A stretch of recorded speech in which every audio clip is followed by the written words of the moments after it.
concluo que você acha que o homem deve ser machista. Sim. E a mulher deve ser submissa, então? Cara, essa questão da submissão, ela é interessante. Eu acredito que eu não seja a melhor pessoa para falar, porque ela vem de uma leitura bíblica inicialmente, né? E eu não sou uma pessoa que tenho muito conhecimento com teologia. Mas, de forma geral, já que você trouxe esse termo, né? O submissa, ele vem nesse sentido da mulher submissa ao homem, da cultura bíblica, pelo menos até onde eu sei. Se tem alguma história antes disso, eu desconheço, tragam aí, né? Que, na verdade, significa estar sob a missão do homem, né? Então, biblicamente, Deus criou o homem, masculino, gênero, pessoa com pênis, né? E disse a ele, né? Gênesis ali no comecinho, né? Não é bom que estejas só, né? Então ele fez Eva, ele fez a mulher. Para quê? Para auxiliar Adão no projeto que ele foi criado, né? Para Deus ali, que é para cuidar do Jardim do Éden. Então a mulher, ela entra como um auxílio, ela está auxiliando a missão do homem. Né? Então é esse o contexto, não é a submissa de tipo sadomasoquismo, tá ligado?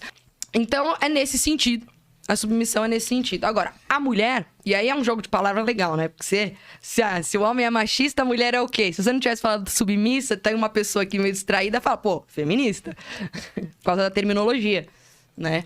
Mas não, a mulher é feminina, né? Aí vem a feminilidade e tudo mais.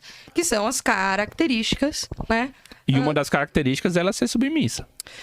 Então, é que aí vai depender do que a gente compreende por submissão. A definição que você deu. Então, ela está sob uma missão, que a missão é do homem e a mulher tem a submissão. Não, então, isso faz sentido, mas a gente tem que pensar que quando a gente traz um termo, né? Por exemplo, da Bíblia, nós estamos falando de um contexto religioso. Ou seja, tem toda uma cultura de fé ali, né? Que tá colocada nesse termo. E tem todo o peso histórico da circunstância da época em que aquilo foi escrito, né? Então a gente vem pensar... Pô, mas certas coisas são mutáveis e certas coisas não são mutáveis. De fato. O ponto é... A sociedade, ela, enfim, se desenvolve, ela se modifica.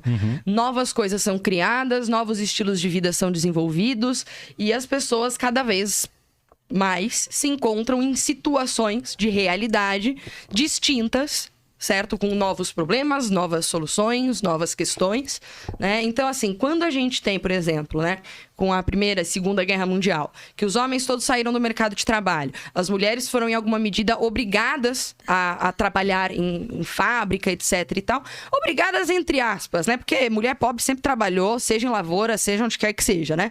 Mas, de forma geral, houve uma demanda, uma necessidade, né? Tanto da sociedade para que fossem substituídos, fossem supridos, não é esse o termo, mas que fossem colocados pessoas para trabalhar no lugar dos homens que foram para a guerra. Havia essa necessidade.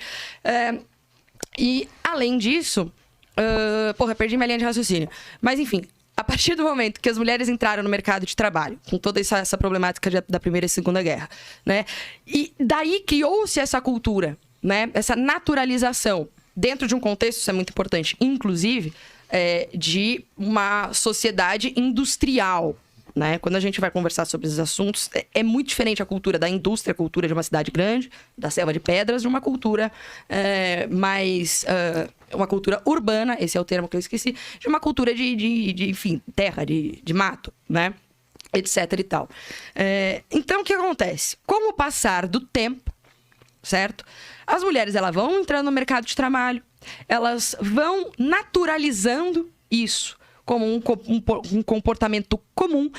A partir daí, surgem necessidades próprias da mulher. Porque agora ela, por exemplo, tem o seu dinheiro próprio, né? Ela ganha o seu dinheiro, ou seja, ela recebe uma certa autonomia no sentido de que ela agora pode fazer mais dinheiro do que antes ela tinha só com a dependência do dinheiro do marido. E ela consegue perceber que um mundo se abre ali. A partir do momento que esse mundo se abre para a mulher, aí vem a questão. Qual missão nós estamos falando? Porque a mulher, ela começa a ter ela mesma uma missão própria na realidade. Que missão é essa? Aí a gente vai entrar numa complexidade enfim, imensa aqui. Né? A gente pode entrar em sentido da vida, pode entrar em um monte de coisas. Então... Mas assim, eu entendi todo o raciocínio que você fez. Não discordo dele. Mas isso não tem nada a ver com a submissão que nós falamos. Porque o modelo de família ainda é o mesmo. Então você tá falando do modelo familiar de fato, não da missão de forma... Eu tava no genérico. Não, tá falando da família. Ué, eu tô falando de homem e mulher. É que eu pensei no genérico por algum motivo, sei lá. Sim, a mulher qualquer. mudou, hoje ocupa vários lugares, ela consegue conquistar até posições de poder no mundo, certo? Certo. Se a gente volta mais de 100 anos atrás aí, provavelmente elas não herdariam nem propriedade, porque só homem pode herdar propriedade, por exemplo, na Inglaterra naquela época. Enfim, hoje elas podem ter diversas outras questões, mas em relação a homem e mulher, essa estrutura, como eu falei, tem coisas que são mutáveis e coisas que não são mutáveis. Perfeito. É a mesma coisa. Perfeito. Aí você vai entrar numa questão realmente da dinâmica do relacionamento. É o que né? eu tava deixando É a nesse estrutura, entendeu? exato. O modelo que, querendo ou não, nos trouxe até aqui. Todo esse progresso, toda essa questão de avanço que você falou, só foi possível por causa de uma estrutura Perfeito. que sempre prosperou. Perfeito. E esse próprio contexto bíblico que você trouxe, ele é fundamentado na natureza do sexo no comportamento do homem e da mulher. Que é Certo. presente até hoje. Sim.